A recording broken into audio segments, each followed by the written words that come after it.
రాష్ట్ర ప్రభుత్వ నిర్లక్ష్యంతో ధాన్యం కొనుగోలులో జరిగిన అవకతవకల వల్ల ఒక రైతు ప్రాణాలను ప్రభుత్వం బలి తీసుకుందని అన్నారు మాజీ మంత్రి హరీష్ రావు. సిద్దిపేట జిల్లా నారాయణరావుపేట మండల కేంద్రంలో రైతు కనకయ్య ధాన్యం తూకంలో 40 బస్తాలు కోత విధించడం వల్ల ఆందోళనకు గురై గుండెపోటుతో మరణించడంతో ఆయన కుటుంబాన్ని పరామర్శించారు. ఈ సందర్భంగా హరీష్ రావు మాట్లాడుతూ రాష్ట్ర ప్రభుత్వం ధాన్యం కొనుగోలులో ఎక్కడ పొరపాటు జరగడం లేదని చెప్తున్నప్పటికీ క్షేత్రస్థాయిలో భిన్నంగా పరిస్థితులు ఉన్నాయని అన్నారు. రాష్ట్ర ప్రభుత్వ నిర్లక్ష్యం వల్ల వడ్ల కొనుగోలులో అవకతవకల వల్ల ఇవాళ ఒక రైతును ఈ ప్రభుత్వం బలి తీసుకున్నది. ముఖ్యంగా నారాయణరావుపేట గ్రామంలో కనకయ్య అనే ఒక మంచి రైతు నిన్న రాత్రి గుండెపోటుతో ఆయన మరణించడం జరిగింది. అంటే తాను పండించిన వడ్లు దాదాపు 45 రోజుల పాటు మార్కెట్ యార్డ్లో ఎవరూ కొనక విపరీతంగా ఆలస్యం జరిగింది. చివరికి వర్షం పడి వడ్లన్నీ కూడా తడిచిపోయిన పరిస్థితి.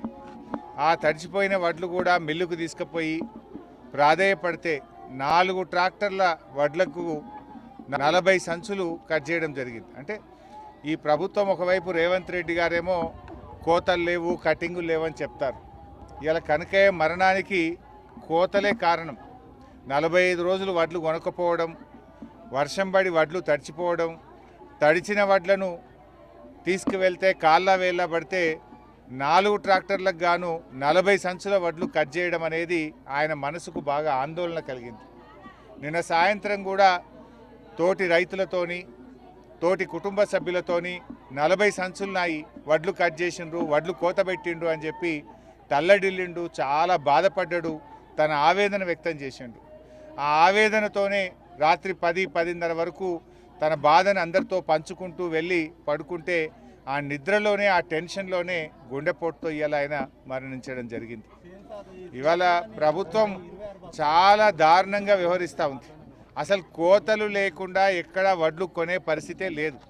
ఈ రాష్ట్రంలో ఏ జిల్లా చూసినా, ఏ తాలూకా చూసినా, ఏ మిల్లు చూసినా, ఏ సెంటర్ చూసినా ప్రతి క్వింటాల్కు మరి 4 కిలోలు 5 కిలోలు తరుగుపెట్టి ఇవాళ రైతుల ఉసురు పోసుకుంటా ఉన్నారు. ఇలా హైదరాబాద్లో కూర్చొని 90% వడ్లు కొన్నాం, 80% వడ్లు కొన్నాం అంటున్నారు. ఇలా ఏ ఊర్లో చూసినా కూడా ఇంకా 40% 30% వడ్లు ఇంకా పెండింగే ఉన్నాయి. ప్రతి ఊర్లో 20-30 లారీలు వడ్లు ఇంకా అక్కడే పెండింగ్ ఉన్నాయి. ఒకవైపు వర్షాలు పడతా ఉన్నాయి, లారీలు వచ్చే పరిస్థితి లేదు. పోయిన ట్రాక్టర్లు లారీలు రోజుల తరబడి మిల్లుల ముంగట గోడౌన్ల ముంగట లారీలు వెయిటింగ్లో ఉండి మరి దించుకోవడంలో విపరీతమైనటువంటి ఆలస్యం జరుగుతూ ఉంది. అంటే ఒక్కొక్క రైతు ఇలా ఎంత దారుణమైనటువంటి పరిస్థితి ఏర్పడ్డదంటే ప్రతి రైతు కూడా రోజుల తరబడి పడిగాపులు కాస్తున్నారు. దాదాపు 2 నెలలైంది, కొంతమంది రైతులైతే 2 నెలలైంది, ఇప్పటిదాకా కూడా వడ్లు కొన్నటువంటి పరిస్థితి లేదు.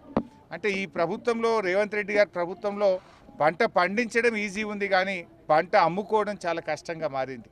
పంట అమ్ముకోవాలంటే కళ్ళల్లో రక్తం వస్తున్నటువంటి పరిస్థితి ఉన్నది. మొన్న కుకునూరుపల్లి దగ్గర ఏదో రాజస్థాన్ లారీ నాపి వడ్లెక్కిచ్చే ప్రయత్నం చేస్తే వడ్లతో సహా వాడు రాజస్థాన్కి వెళ్ళిపోయాడు. ఇవాళ చేర్వాపూర్, దుబ్బాక మండల్ చేర్వాపూర్లో సంచులు ఎత్తకపోవడం వల్ల చెదలు పట్టిపోతున్న పరిస్థితి ఏర్పడ్డది. ఇవాళ ఎన్సాన్పల్లిలో కూడా వడ్లు మొత్తం చెదలు పట్టిపోతున్న పరిస్థితి ఏర్పడ్డది. అంటే ఒకవైపు చెదలు పడతా ఉన్నాయి, చాలా ఇబ్బంది జరుగుతుంది. ఇవాళ దామోదరాయ నరసింహ మంత్రి గారి నియోజకవర్గం అల్లాదుర్గు మండలం వెంకటాపూర్ గ్రామంలో ఇవాళటికి ఒక్క సంచి కొనలే, 1 క్వింటల్ వడ్లు కూడా కొనలే. ఇంకా ఎప్పుడు కొంటారు అర్థం కానటువంటి పరిస్థితి. ఇవాళ పత్రికల్లో వార్తలు వస్తూ ఉన్నాయి.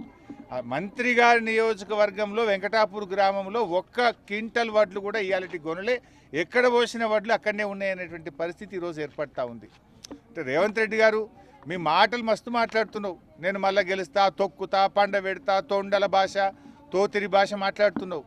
అసలు నువ్వు రైతులకు ఏం చేసినావు ఒక్కటి చెప్పు నాకు. నువ్వు ఎరువుల సరఫరాలో నువ్వు ఫెయిల్ అయిపోయినావు, రైతు బంధు ఇవ్వకుండా మోసం చేసినావు, రైతు బీమా రద్దు చేసినావు. ఇలా చనిపోయిన రైతులకు గత 4 నెలల నుంచి రాష్ట్రంలో రైతు బీమా రావడం లేదు. రైతు బంధు నువ్వు 45 రోజులు వేస్తాను, ఇవాళకి రైతు బంధు పడ్డ పరిస్థితి లేదు, ఎరువులు దొరికే పరిస్థితి లేదు. మరి అదేవిధంగా వడ్లు కొంటున్నావా, మక్కలు కొంటున్నావా అంటే ఇప్పటికీ ఎక్కడి వడ్లు, ఎక్కడి మక్కలు, ఎక్కడనే ఇంకా నెలల తరబడి ఇవాళ ఉన్నటువంటి పరిస్థితి ఉన్నది. నువ్వేమో ఊరేగుతా ఉన్నావు. నీ అధికారులు నీ మంత్రులు ఎవరు పట్టించుకున్నటువంటి పరిస్థితి